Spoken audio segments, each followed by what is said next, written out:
Sir, தமிழக வாழ்வுரிமை கட்சி திமுக கூட்டணியிலேருந்து விலகுனாங்க. நிறைய சர்ச்சைகள் ஆச்சு. நீங்க அவங்க கூட கூட்டணி வச்சிருக்கீங்க.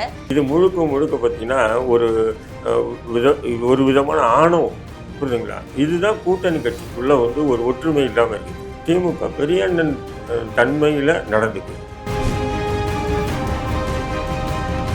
அமைச்சர்கள் நிறைய தப்பு பண்ணியிருக்காங்க அப்படின்றத பிரஸ் மீட்லலாம் சொல்லியிருந்ததை நம்ம பார்க்க முடியும். அவர் 2 சீட்டு கேட்டார், நாங்கள் ஒன்று தான் முடியணும், அதனால் விலகி போயிட்டார்.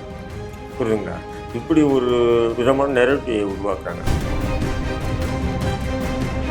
ஏன்னா அந்த திமுக அமைச்சர்கள் நடந்துக்கிட்ட விதம் இருக்குது பார்த்தீங்களா, அதெல்லாம் இன்னைக்கு பொது வெளியில் அம்பலப்படுத்துகிறாரு. இது அதிமுக ப்ளஸ் பாயிண்ட் ஆகலாம். மக்களுக்காக இந்த 5 வருஷத்துல திமுக எதுவும் பண்ணலையா சார்? டெல்லியில் விவசாயிகள் போராடினாங்கன்னா உடனே நாங்கள் விவசாயிகளுக்கு பக்கமாக இருப்போம்னு சொல்லி நீங்கள் போய் நிற்கிறீங்க பக்கத்தில். பரந்தூர் விமான நிலையத்தில் ஆயிரக்கணக்கான ஏக்கர் அதானி நிறுவனத்துக்கு நீங்கள் கொடுக்குறீங்க. இது எந்த வகை நியாயம்? ஏன்னா இங்கே விமான நிலையம் வந்தால் தான் அந்த இடத்தினுடைய வேல்யூ எங்கே புரிதுங்களா உங்களுக்கு? இந்த விமான நிலையம் அங்கே வருதுன்னு அடுத்த நிமிஷமே திமுக அமைச்சர்களும் எம்எல்ஏக்களும் பண முதலீடுகள் என்ன பண்ணாங்க, எல்லாரும் ஆயிரக்கணக்கான ஏக்கரை மடக்கி போட்டாங்க. திருமாவளவனுக்கும் கூட்டணிக்குள்ள ஒரு அதிருப்தி இருக்கு. நிறைய சர்ச்சைகள் இடையில பேசிட்டு திமுக பெரும்பாலான முக்கிய நிர்வாகிகள் திமுக தன்னுடைய கையில் வச்சிருக்காங்க. ஆலோசனை யார் யாரை சந்தித்து எந்தெந்த இது நிறைவேற்றி சம்பாதிச்சாரு, பன்னீர் பாபு எப்படி சம்பாதிச்சாரு, எஸ்எஸ் பாலாஜி எப்படி சம்பாதிச்சாரு. இப்ப தொடர்ந்து நிறைய சட்ட ஒழுங்கு பிரச்சனைகள் இருக்கு. இதை எந்த இடத்துல திமுக சரியா கையாளல. அந்த ஆம்ஸ்டாங் படுகொலையில் திமுகவுடைய கை திருவங்கடத்தை என்கவுண்டர் போட்டு தள்ளுறாங்க, சிசிங் ராஜாவை என்கவுண்டர் போடுறாங்க. அவசர அவசரமாக இவங்க போட்டு தள்ள அப்போ யாரையே காப்பாற்று தான் இவங்க போட்டு. இந்த ஆம்ஸ்டாங் படுகொலையில் மறைந்துள்ள மர்மங்கள் எவ்வளோ இருக்குன்னு நீங்கள் புரிஞ்சுக்கலாம்.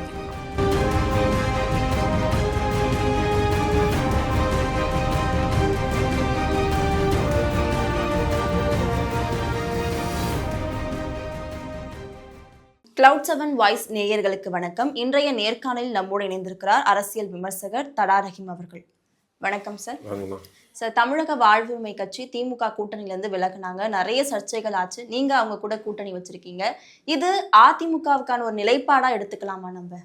இல்லை, இது அதிமுக ஆதரவான நிலைப்பாடு இல்லை. அதுக்குன்னு சொல்லி திமுக கொட்ட குனிஞ்சிட்டு போகிறது சரியில்லை இல்லைங்களா? அப்போது வாழ்வுரிமை கட்சி பார்த்திங்கன்னா கடந்த 5 ஆண்டுகளாக சட்டமன்றத்தில் வேல்முருகனை பற்றி உங்களுக்கு தெரியும். அதாவது நிறைய விஷயங்களை மக்கள் சார்ந்த விஷயங்களை சட்டமன்றத்தில் பேசியிருக்காரு. பேசும்போது சில விஷயங்கள் பேசும்போது சம்மந்தப்பட்ட அமைச்சர் பதில் சொல்லாமல் அப்பாவு சபாநாயகரே பதில் சொல்லும்போது ஆத்திரப்பட்டு, நீங்கள் அமைச்சராக சபாநாயகர் மாரி இருங்க, அமைச்சர் மாரி இருக்காதீங்க, அமைச்சர் பதில் சொல்லிட்டோம், நான் கேட்குற கேள்விக்கு அமைச்சர் பதில் சொல்லிட்டோம், நீங்களே ஏன் பதில் சொல்கிறீங்க அப்படின்னு முதல்வருக்கு முன்னாடியே கடிந்து பேசிய இதெல்லாம் நம்ம பார்த்துருக்கோம். அப்போது அவர் யாருன்னு சொன்னால் அவர் உதயசூரன் சின்னத்தில் நின்றவர் தான். ஆனால் அமைப்பு வேறு இருந்தாலும் சின்னம் உதயசூரன் சின்னத்தில் நின்றவர் தான். அப்போ அவர் அதெல்லாம் கட்டுப்படலை. அதேமாரி பார்த்தீங்கன்னு சொன்னால் இதில் கோயில்கள் அர்ச்சனைகளில் தமிழிலும் அப்படின்ற வார்த்தையை மாற்றிட்டு தமிழில் அர்ச்சனை அப்படின்றத கொண்டு வாங்கணும் போது சேகர் பாபு சும்மா அப்படிங்கும்போது இது என்ன, இது சட்டமன்றமாக நான் ஒரு பிரதிநிதி, நான் கேட்குறேன், ஏதோ லோக்கல் தரப்பாடி மாதிரியே சும்மாரியா அப்படின்ற என்ன அப்படின்னு சொல்லும்போது அப்போ முதல்வர் வேலுமுருகன் அதிக பிரசங்கமாக தனமாக நடந்துக்கிறார் அப்படின்னு கண்டிக்கும் போது கூட அவர் கட்டுக்கடங்காமல் தான் பேசிட்டு இருந்தார். அதேமாதிரி இப்போ தேர்தல் கூட்டணி, திமுக கூட்டணி, கொள்கை கூட்டணின்னு சொல்கிறாங்க இல்லையா? கொள்கை கூட்டணி, சரி, கொள்கை கூட்டணின்னு சொல்லும்போது அப்போ கொள்கை கூட்டணின்னும் போது இப்போ அந்த கூட்டணி கொள்கை கூட்டணி இருக்குது. அப்போ அந்த கூட்டணியில் எக்ஸ்ட்ரா சில கட்சிகள் வருதுன்றாலோ அல்லது இருக்கிற கட்சி சில கட்சி விலகுனாங்களோ இவங்க என்ன பண்ணணும், உட்காந்து பேசி முடிவு பண்ணி தான் அறிவிக்கணும் இல்லைங்களா? அப்போ கொள்கை கூட்டணியில் தேமுதிக வருது. தேமுதிக வரதுக்கு முன்னாடி விடுதலை சிறுத்தை கட்சியோ காங்கிரஸையோ அல்லது கம்யூனிஸ்ட் கட்சிகளையோ இல்லை முஸ்லாமிய அமைப்புகளையோ இல்லை வேல்முருகனையோ அழைச்சி பேசி இதேமாரி இது நாள் வரலையும் தேமுதிக இது நாள் வரலையும் பாஜக கூட்டணியில் இருந்தது. நீட் தேர்வுக்கு ஆதரவு தெரிவித்தாங்க, நீட்டுக்கு ஆதரவு தெரிவித்தாங்க. அப்புறம் சிஏஏ இதுக்கு ஆதரவு தெரிவித்தாங்க. அப்புறம் நிறைய விஷயங்களுக்கு மத்திய அரசு ஏன் சனாதனத்தை பற்றி உதயநிதி ஸ்டாலின் சொல்லும்போது கடுமையாக எதிர்த்ததே வந்து பார்த்திங்கன்னா என்டிஏ கூட்டணியில் பிரேமலதா தான். இப்படிப்பட்ட நபர் இப்போ நம்ம கூட்டணிக்கு வரேன்றாங்க அப்படின்னு சொல்லி இவங்க கலந்து பேசுனாங்களா? இல்லையே. இவங்க பாட்டுக்கு வந்து 2-3 அமைச்சர்கள் முடிவு பண்ணாங்க, முதல்வர்கிட்ட சொன்னாங்க, அவங்கள கூட்டணியில் சேர்த்துக்கிட்டாங்க இல்லைங்களா? அப்போ இதை எப்படி கொள்கை கூட்டணின்னு சொல்ல முடியும்? அவங்க திமுக சார்ந்து வேல்முருகனை அழைச்சி எந்த ஒரு பேச்சுவார்த்தையும் நடத்தல அப்படின்றத சொல்றீங்க? இல்லை, ஒட்டுமொத்தமாக அந்த கூட்டணியில் இருக்கக்கூடிய எல்லா கட்சிக்கூடமும் கட்சியினுடைய தலைவர்களை அடித்து தேமுதிக எங்கள் கூட்டணிக்கு வருது, நம்ம கூட்டணிக்கு. அப்போ கூட்டணிக்கு வருதுன்னா நம்ம கூட்டணி இன்னும் பலம் பெறும். அதனால ப்ளஸ் மைனஸ்ன்னு சொல்லி விவாதித்து தேமுதிகவை இவங்க திமுக கூட்டணியில் சேர்த்துனாங்கன்னா அது கொள்கை கூட்டணின்னு சொல்லலாம். புரியுதுங்களா?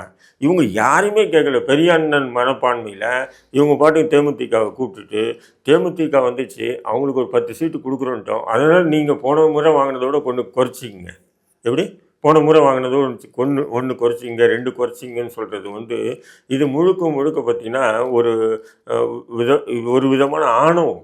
புரியுதுங்களா? இதுதான் கூட்டணி கட்சிக்குள்ளே வந்து ஒரு ஒற்றுமை இல்லாமல் இருக்குது. திமுக கூட்டணி பொறுத்தவரை இன்றைக்கி எப்படின்னு சொன்னால் 2021 திமுக கூட்டணியில் இருந்த அத்தனை கட்சிகளும் ரொம்ப வந்து வேகமாக செயல்பட்டாங்க.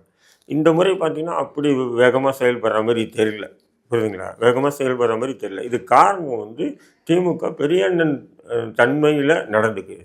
ஆனா தொடர்ந்து திமுக இந்த தடவை நாங்க வெல்லுவோம் அப்படின்றத பல இடங்கள்ல சொல்லிட்டு வராங்க. இப்ப மக்கள் மத்தியில திமுக மேல ஒரு அதிருப்தி இருக்கா? ஏன்னா தொடர்ந்து சட்ட ஒழுங்கு பிரச்சனைகள் நடந்துட்டு இருக்கு, பெண்களுக்கு பாதுகாப்பு இல்லைன்னு தொடர்ந்து திமுக மேல நிறைய விமர்சனங்கள் இருக்கு. இது எந்த அளவுக்கு மக்கள் மத்தியில ஒரு தாக்கத்தை ஏற்படுத்தும் இந்த தேர்தலில்? இந்த முதல்வர் சொல்கிறாரு 200 தொகுதி ஜெயிப்பேன், 230 தொகுதி ஜெயிப்பேன்னு சொல்கிறாங்க. கூட்டணி கட்சி சொல்கிறாங்க நாங்கள் தான் ஆட்சி அமைப்புன்றாங்க. அது அவங்க அப்படி சொன்னால் தானே. சொல்லாமல் வந்து கொஞ்சம் சந்தேகமாக இருக்குது, 100 தொகுதி தான் ஜெயிப்பேன் அப்படின்னு சொல்ல முடியாது இல்லைங்களா? எல்லாரும் வந்து காக்கைக்கும் தன் குஞ்சு பொன் குஞ்சுன்ற மாதிரி தான் அவங்கவுங்க கட்சி வந்து அவங்கவுங்களுடைய கூட்டணி பெரிய கூட்டணி அப்படின்னு பிரமிச்சு பேசுறது இயல்பு. அந்த இயல்பை தான் திமுக தலைவர் வந்து முதல்வர் வந்து சொல்லிக்கிட்டு வர்றாரு. அதனால் வந்து அவர் அப்படி சொல்கிறதுனால வந்து இப்படி சொல்கிறாரு, அப்போ மறுபடியும் அவர் தான் வருவாரா அப்படின்றத பற்றி நிறைய கொஸ்டின் இருக்குது. இப்போ பார்த்தீங்கன்னா தமிழக வாழ்வுரிமை கட்சி வெளியே வந்து அவர் என்ன பண்ணால் சும்மா இல்லை. அவர் எனக்கு தெரிஞ்சு 35 வருஷமாக எனக்கு நட்பு அவரும் நானும். பாமகவில் இருக்கும்போது நானும் பாமகவில் இருக்கும்போது நட்பு. சிறு வயதிலே தமிழ் தேசிய முற்போக்கு அரசியலை தமிழகத்துக்கு அறிமுகப்படுத்தியது வந்து வேல்முருகன் தான். அவர் பாமகவில் இருந்தாலும் தமிழ் தேசிய முற்போக்கு அரசியலை வந்து அறிமுகப்படுத்தியது வேல்முருகன். அப்போ அந்த நபர் வெளியே வந்து இன்றைக்கி வந்து ஒரு கூட்டமைப்பை உருவாக்குறாரு. 50க்கும் மேற்பட்ட அமைப்புகள் கட்சிகள் இணைஞ்சிருக்கு. இப்போ நாங்களும் அதில் தான் போய் இணைஞ்சோம். காரணம் என்னன்னு சொன்னால் வேல்முருகனுடைய தூய அரசியல் தான் காரணம், வேறு எதுவுமே இல்லை. சிம்பிளாக சொன்னால் தூய்மையான அரசியல். மற்ற அவர் மீது அல்லிகேஷனே எதுவுமே இருக்காது. அவர் வந்து ஒரு பண்ணையார் குடும்பத்தை சேர்ந்தவர். அவர் வந்து அரசியலுக்கு எம்எல்ஏ ஆகிட்டு சம்பாதிச்சார் அப்படி இப்படின்னு சொல்ல முடியாது. ஒரு நல்ல செல்வந்தர் தான். இன்றைக்கி அவர் ஒரு கூட்டமைப்பு இருக்கார். இந்த கூட்டமைப்பில் இணைஞ்சிருக்கக்கூடிய நபர்கள் யாருன்னு சொன்னீங்கன்னா எல்லாமே இப்போ பார்த்தீங்கன்னா ஒரு மாவட்டத்துக்கு இருப்பேன். இப்போ நீங்கள் ஒரு தொகுதியில் இருப்பீங்க. தொகுதியில் வந்து மக்கள் பணி நிறைய செஞ்சுருப்பீங்க, சமூக செயல்பாட்டாக இருப்பீங்க. ஆனால் உங்களுக்கு அரசியல் வாய்ப்பு கிடைக்காம நீங்கள் தவிர்க்கப்பட்டே வந்திருப்பீங்க காலங்காலமாக. அதுபோன்ற நபர்கள்லாம் இன்றைக்கி வந்து வேல்முருகன் தலைமையிலான தமிழக வாழ்வுரிமை கட்சி சார்பாக வேட்பாளரை நிறுத்தியிருக்காரு. புரிஞ்சுங்களா? இதுதான் அமைப்புகள். அது வந்து அவர் வந்து வெளிப்படையாக சொல்ல மாட்டாங்க எல்லாரும். ஆனால் இது வந்து ஏற்கனவே முன்னாடியே சொல்லியிருந்துருக்கலாமே. தேர்தல் நேரத்தில் இது வெளிப்படையாக ஒரு அதிருப்தியை காட்டுறதுக்கான காரணம் என்ன? அதுவும் நிறைய குற்றச்சாட்டுகளை முன் வச்சாங்க. திமுக அமைச்சர்கள் வந்து நிறைய தப்பு பண்ணியிருக்காங்க அப்படின்றத ப்ரெஸ் மீட்லலாம் சொல்லியிருந்ததை நம்ம பார்க்க முடிஞ்சது. அதை எப்படி எடுத்துக்கிறது? இல்லை, திமுக தான் சொல்கிறேன். திமுக ஆளும்போதே சட்டமன்றத்தில் கடுமையாக எதிர்ப்புகள்லாம் தெரிவிச்சு. இப்போது மறுபடியும் கூட்டணிக்கு போகணுன்னா அந்த ஏற்கனவே நான் வந்து கொடுத்த கோரிக்கைகள் எதுவுமே நிறைவேற்றப்படலை. புரியுதுங்களா? அதனால் வந்து இந்த முறையாச்சும் அதை தேர்தல் அறிக்கையை கொண்டு வர முடியுமான்னு கேட்கும்போது அதை பற்றியெல்லாம் பேசாதீங்க, சீட்டை பற்றி பேசணுன்னா வாங்க அப்படின்னாங்க. இப்போ எனக்கு சீட்டு மட்டும் முக்கியம்னா எனக்கு தேவையில்லை, எனக்கு கொள்கை தான் வேணும் அப்படின்னு சொல்லிட்டு அவர் என்ன பண்ணிட்டார், வெளியேறிட்டார். எல்லாரும் என்ன பண்ணுறாங்க, திமுக எப்படி அதை பிரச்சாரம் பண்ணுறான்னா அவர் 2 சீட்டு கேட்டார், நாங்கள் 1 தான் முடியணும், அதனால் விலகி போயிட்டார். புரியுதுங்களா? இப்படி ஒரு விதமான நெரட்டிவை உருவாக்குறாங்க. ஆனால் உண்மை என்னன்னு சொன்னால் நீங்கள் கேட்டிங்கன்னா அவர்கிட்ட அவரே பல இன்டர்வியூவில் சொல்லியிருக்காரு, அந்த 10 நான் கொடுத்த கோரிக்கை, அது வன்னியர்களுக்கு 10% இடஒதுக்கீடு, அப்புறம் வந்து ஈழ தமிழர்களுக்கு அகதி முகாம்களை வந்து நீக்கிட்டு அவங்க நிரந்தரமான குடியிருப்பு, இப்படி வந்து பல கோரிக்கைகளை முன்வைத்து இலங்கை தமிழர்களுக்கு உண்டான அந்த என்னென்ன அது எல்லாமே ஒரு 10 கோரிக்கைகள். அந்த கோரிக்கைகளை ஒன்று கூட நிறைவேற்றலை. இப்போ நான் எந்த முகத்தை வச்சு இந்த தேர்தலில் போய் மக்களை நான் சந்திப்பேன்? புரியுதுங்களா? அதனால் என்னால் முடியாதுன்னு சொல்லிட்டு தான் வெளியே வந்தார். வெளியே வரும்போது அப்போது அவருடைய குற்றச்சாட்டுகள்லாம், ஏன்னா அந்த திமுக அமைச்சர்கள் நடந்துக்கிட்ட விதம் இருக்குது பார்த்தீங்களா, நடந்துக்கிற விதம், அதெல்லாம் இன்னைக்கு பொது வெளியில் அம்பலப்படுத்துகிறாரு. இது வந்து அதிமுக ப்ளஸ் பாயிண்ட் ஆகலாம். உதாரணத்துக்கு அதிமுக ப்ளஸ் பாயிண்ட் ஆகும். அதை அவர் என்ன பண்ண முடியும்? அதுக்காக வந்து திமுகவினுடைய அயோக்கியத்தனத்தையும் மக்கள் விரோத செயல்பாடுகளையும் பொத்தி மூட்டு அமைதியாக இருக்கணுன்றது என்ன வகையில் நியாயம்? மக்களுக்காக இந்த 5 வருஷத்துல திமுக எதுவும் பண்ணலையா சார்? ஏங்க, நான் என்ன சொல்கிறேன், பரந்தூர் விமான நிலைய விஷயத்துக்கு அப்பாவி விவசாயிகள் தொடர்ந்து 3 ஆண்டுகளை போராடிட்டு வராங்க. டெல்லியில் விவசாயிகள் போராடினாங்கன்னா உடனே நாங்கள் விவசாயிகளுக்கு பக்கமாக இருப்போம்னு சொல்லி நீங்கள் போய் நிற்கிறீங்க பக்கத்தில். இங்கே உங்கள் மாநிலத்தில் வந்து உங்கள் ஆட்சிக்கு உட்பட்ட ஒரு பகுதியில் பரந்தூர் விமான நிலையத்தில் வந்து ஆயிரக்கணக்கான ஏக்கர் வந்து அதானி நிறுவனத்துக்கு நீங்கள் கொடுக்குறீங்க. இது எந்த வகையில் நியாயம் சொல்லுங்கள்? எந்த வகையில் நியாயம்? அந்த விவசாயிகள், அந்த மண்ணின் மைந்தர்கள் தொடர்ந்து போராட்டு வர்றாங்க. அந்த போராட்டத்தில் யாருமே போய் கலந்துக்கூடாது. சமூக செயற்பாட்டாளர்களும் கலந்துக்கூடாது, முற்போக்குவாதிகளும் கலந்துக்கூடாது, அரசு பயங்கரவாதத்துக்கு ஆளான எந்த நபரும் அந்த போராட்டத்தில் போய் கலந்துக்கூடாது. போய் கலந்துக்கிட்டாவே உடனே கைது பண்ணி உள்ளே போகிறீங்கன்னா அப்போ இது எவ்வளோ பெரிய அரசு பயங்கரவாதம்? மேல்மார் சிப்காட் விஷயத்துக்கு விவசாயிகள் 2 வருஷமாக போராட்டியிருக்கான். என்ன ஆச்சு?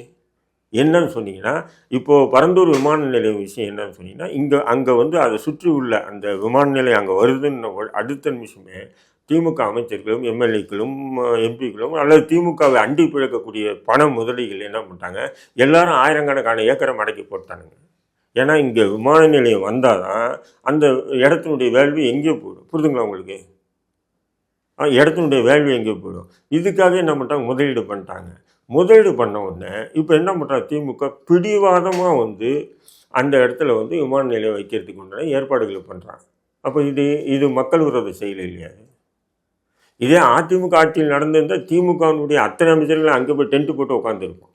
இருக்கா இல்லைங்களா? திமுகவினுடைய முன்னோடி தலைவர்கள்லாம் அத்தனை பேரும் டென்ட்டு போய் உட்காந்துட்டு போராடிட்டு இருப்பான். தூத்துக்குடி ஸ்டெர்லைட் ஆலைக்கு வந்து போராட்டம் பண்ணும்போது நீங்கள் எல்லாம் போனீங்களா இல்லையா? உங்களுடைய டிவிக்குள்ள விவாதமாக ஆக்குனீங்களா இல்லையா?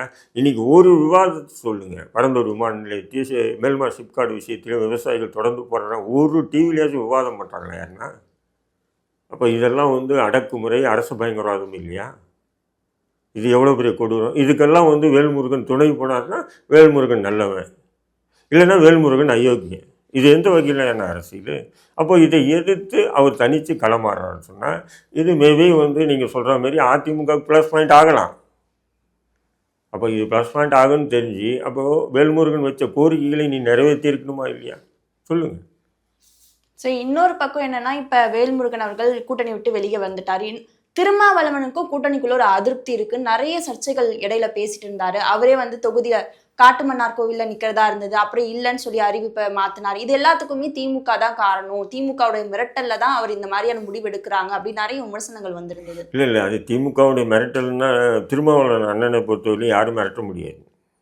ஆனால் திமுக வந்து பெரும்பாலான முக்கிய நிர்வாகிகள் திமுக தன்னுடைய கையில் வச்சுருக்கான். இப்போ வந்து நான் பொதுப்படியாக எல்லா இடத்துலையும் பேசுறது எப்படின்னா, திருமாவளவனை 2 கருணாநிதிக்கு சமமானவர்னு பேசுவேன். அரசியலில் சாணக்கியத்தனத்தில் 2-3 கருணாநிதிக்கு, ஒரு கருணாநிதியை தமிழ்நாடு தாங்கல் என்பது 2-3 கருணாநிதிக்கு சமமானவர்னால் எப்படி இருப்பார்னு நீங்கள் புரிஞ்சுக்கலாம். அப்படி இருக்கும்போது இப்போது இந்த வேட்பாளர் அறிவிப்பு கூட நீங்கள் பார்த்துருப்பீங்க.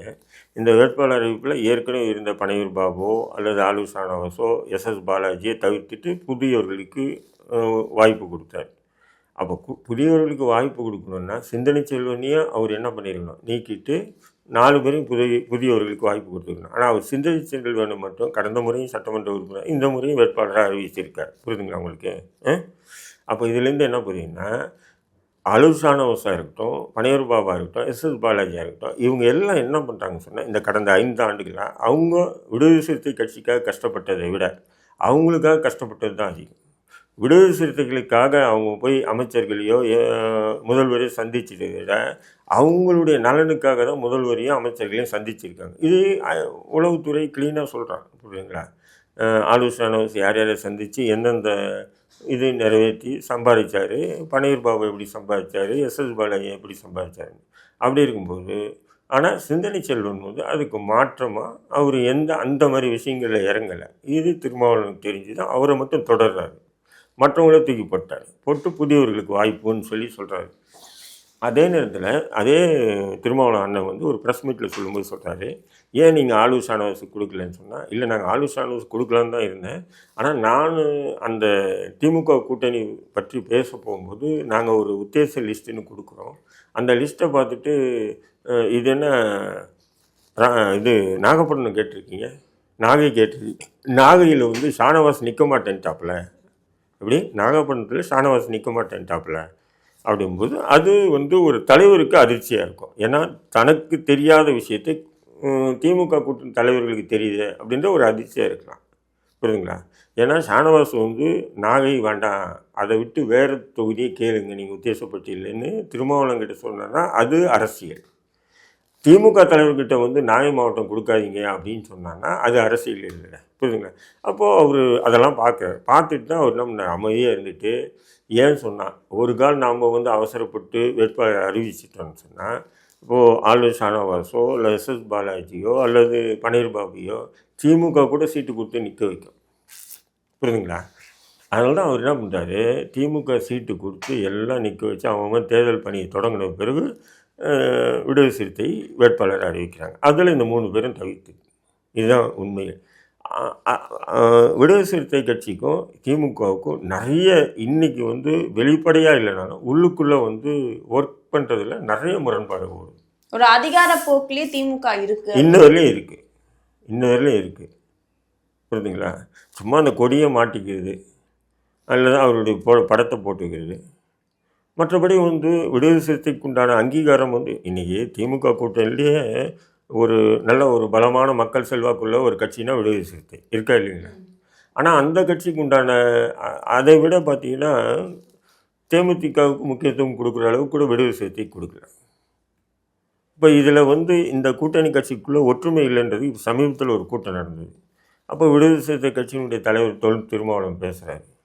பேசும்போது என்ன ஆகுதுன்னு சொன்னீங்கன்னா, எல்லா வேட்பாளரையும் அறிமுகப்படுத்துகிறாரு. அப்போ கேப்டன் மனைவி பிரேமலதா விஜயகாந்த்னு அறிமுகப்படுத்துகிறார். ஏன்னா அவங்களும் வேட்பாளர் இல்லையா?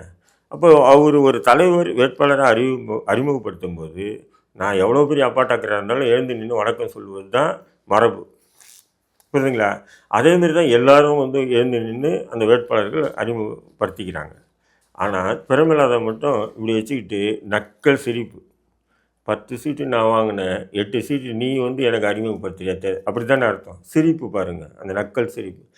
ஒற்றுமை இல்லை திமுக கூட்டணியில் பார்த்தீங்கன்னா ஒற்றுமை இல்லை. ஓகே சார், இப்போ தொடர்ந்து நிறைய சட்ட ஒழுங்கு பிரச்சனைகள் இருக்குது. இதை எந்த இடத்துல வந்து திமுக சரியாக கையாளலை அப்படின்னு எடுத்துக்கிறது? இல்லை, சட்டம் ஒழுங்குன்னு பார்த்தீங்கன்னா ஆம்சாங் படுகொலையே சட்டம் ஒழுங்கு பிரச்சனையை தான் நான் பார்க்குறேன். அது சாதாரணமாக வந்து காவல்துறை என்ன பண்ணிச்சுன்னா அவசரமாக வந்து அவர் கமிஷனர், அந்த நேரத்தில் கமிஷனர் இருந்தவர் தூக்கி இப்போ இருக்கக்கூடிய அருண் குமாரை வந்து கமிஷனர் ஆக்குறாங்க. இது காரணம் என்னன்னு சொன்னீங்கன்னா, அந்த ஆம்சாங் படுகொலையில் திமுகவுடைய கை இருக்குது, திமுகவுடைய முக்கிய புள்ளிகளுடைய கை இருக்குது. அதனால் தான் இவங்க என்ன பண்ணுறாங்கன்னா, அதில் முக்கியமான கைதி, முக்கியமான குற்றவாளின்னு சொல்லக்கூடிய திருவங்கடத்தை என்கவுண்டர் போட்டு தள்ளுறாங்க. சிசிங் ராஜாவை என்கவுண்டர் போடுறாங்க. சிசிங் ராஜா தான் இந்த வழக்குக்கு முக்கிய காரணம் அப்படின்னு சொல்லிட்டு ஊடகங்கள்லாம் செய்தி வெளியுது. ஆனால் அவரை என்கவுண்டர் போட்ட பிறகு என்ன சொல்கிறாங்க போலீஸு, சிசிங் ராஜாவுக்கும் ஆம்ஸ்டாங் படுகொலைக்கும் சம்மந்தம் இல்லைன்றாங்க. இன்றைக்கி அந்த ஆம்ஸ்டாங் படுகொலை சம்மந்தப்பட்டு சிறையில் இருக்கக்கூடிய நபர்கள் எல்லாமே சிசிங் ராஜா தான் வந்து அவர் இறந்த உடனே வழக்கு நடத்த முடியாமல் தத்தளிச்சுட்டு இருக்காங்க எல்லாருமே. ஏன்னா அவர் தான் வழக்கு நடத்துகிறேன்னு சொல்லியிருந்தாராம். அப்போது அவசரமாக இவங்க போட்டு தள்ள அப்போது யாரையே காப்பாற்று தான் இவங்க போட்டு தர்றாங்க. அதேமாரி வந்து பார்த்திங்கன்னா அதிமுக ஆட்சியில் ராமஜெயம், KN நேருடைய தம்பி ராமஜெயம் கொல்லப்பட்டார். அது கூட லோக்கல் போலீஸ் விசாரணை பண்ணாங்க, முடியல. அப்புறம் CBCID விசாரணை பண்ணாங்க, அப்பவும் முடியல. அதேமாதிரி KN நேரு தரப்பில் வந்து நீதிமன்றம் மூலயமா என்ன பண்ணாங்க, CBI கேட்டாங்க. இப்போ CBI கொடுக்கும்போது கவர்மெண்ட் எதிர்ப்பு தெரிவிக்கல, கொடுத்துட்டாங்க. ஆம்ஸ்டாங் கொலைக்கு வந்து பார்த்தீங்கன்னா சிபிஐ விசாரணை வேணுன்றாங்க. யார் வேணுன்றா? ஆம்ஸ்டாங்குடைய மனைவி பொற்கொடி வேணும்னு நீதிமன்றத்தில் மனு தாக்கல் பண்ணுறாங்க.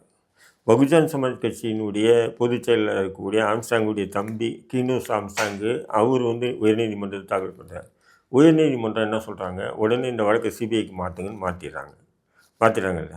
ஆனால் தமிழக அரசு என்ன பண்ணுறதுன்னா, ஒரு ஹியரிங்க்கு 50 லட்ச ரூபா செலவு பண்ணி சீனியர் மோஸ்ட் லாயரை வச்சு உச்சநீதிமன்றத்தில் அப்பீல் பண்ணுறாங்க. என்னென்னா, அந்த சிபிஐ இது வந்து ரத்து பண்ணி லோக்கல் போலீஸை விசாரிக்கிறதுக்கு அனுமதிக்கணும். சிபிஐ உச்சநீதிமன்றம் பண்ணால் முதல் முறை அதெல்லாம் முடியாது, கோர்ட்டு சொல்லிச்சு இல்லையா, ஹைகோர்ட் சொன்னது சரிதான், சிபிஐ விசாரிக்கிட்டேன்னு மறுபடியும் சொல்கிறாங்க. ஆனால் மறுபடியும் அப்பீல் பண்ணி தடை விதிக்கிறாங்க. மறுபடியும் ஓகே பண்ணுறாங்க, மறுபடியும் 3 முறை தடை விதிக்கிறாங்க. அப்போது இந்த ஆம்ஸ்டாங் படுகொலையில் மறைஞ்சுள்ள மர்மங்கள் எவ்வளோ இருக்குன்னு நீங்கள் புரிஞ்சுக்கலாம். பொற்கொடி ஆம்ஸ்ட்ராங்கும் திருவிக நகர் தொகுதியில் நிற்கிறாங்க. அவங்க அங்கே மக்கள் மத்தியில் அவங்களுக்கு ஒரு நல்ல வரவேற்பு இருக்குது அப்படின்றத நான் சரியா காணொலி மூலமாக நம்மளால் பார்க்க முடியுது. இது வந்து ஒரு தாக்கத்தை திமுகவுக்கு ஏற்படுத்துமா? இல்லை, என்னை பொறுத்தவரை ஆம்ஸ்டாங் படுகொலையில் மறைந்துள்ள மர்மங்கள் வெளியே வரணும். அது திமுக ஆட்சி இருக்க வரையிலும் வெளியே வர வாய்ப்பே இல்லை. திமுக ஆட்சி மாறினா நிச்சயம் அந்த மர்மங்கள் வெளியே வரும். சாத்தான்குளம் வழக்குல திமுகவால தான் இந்த ஒரு நல்ல நடவடிக்கை வந்திருக்கு, தீர்ப்பு வந்திருக்கு அப்படின்னு திமுகவை சார்ந்தவங்க ரொம்ப பெருமையா பேசிட்டு வராங்க. இல்லை, அதான் சொல்கிறேன், அது அதிமுக ஆட்சி இருந்தது.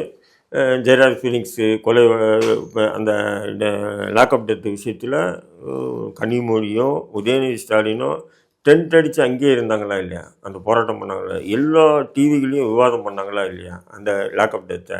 திமுக ஆட்சிக்கு வந்த பிறகு எத்தனை லாக்அப் டெத்து? யாருன்னா விவாத பொருள் ஆக்குறீங்களா? அப்போது மெயின் ஸ்ட்ரீம் மீடியாலாம் திமுகவுடைய கட்டுப்பாடு இல்லை சார், இப்பயும் பேசினாங்களே லாக்அப் டெத் ஆனப்ப திமுகவுக்கு எதிராக நிறைய விமர்சனம். யார்? நம்மள மாதிரி சோசியல் மீடியா தான் பேசுகிறோம். விவாதமாக மெயின் டிவியில் தொலைக்காட்சிகளில் வந்து மெயின் ஸ்ட்ரீம் மீடியாவில் யாருன்னா விவாத பொருள் ஆக்குறாங்களா? இல்லையே. யார் ஆக்குறா சொல்லுங்கள்? யாரும் ஆக்கலை, விவாத பொருளை ஆக்கிறதே இல்லை. அப்போ இது அயோக்கியத்தனமா இல்லையா? சரி, இடையில வந்து கலைஞரை வீட்டு சிறையில் வச்சுருந்தாங்க அப்படின்னு நிறைய விமர்சனங்கள் இருந்தது. இபிஎஸ் அவர்கள்லாம் சொல்லியிருந்தாங்க. அதை எப்படி பார்க்குறீங்க? அது வந்து இருக்கலாம். ஏன்னா வயசாகும்போது சில விஷயங்கள் முடிவு எடுப்பார். அந்த முடிவு பிள்ளைங்க வளர்ந்த பிறகு அந்த முடிவுக்கு கட்டுப்படாமல் அந்த எல்லார் வீட்லேயும் நடக்கிறது. இப்போ டாக்டர் அன்புமணிக்கு ராமதாஸுக்கு நடக்கலையா? அந்த மாதிரி நடக்க தான் செய்யும். அதெல்லாம் நம்ம பொது வெளியில் இப்போ பேசக்கூடாதுன்றது தான் என்னுடைய கருத்து. ஓகே சார், தொடர்ந்து பல்வேறு அரசியல் தகவல்களை பேசணும், பார்க்கலாம். மே 4 எல்லாத்துக்கான ஒரு முடிவுக்கு வரும். பல்வேறு தகவல்களை பகிர்ந்து கொண்டதுக்கு நன்றி சார்.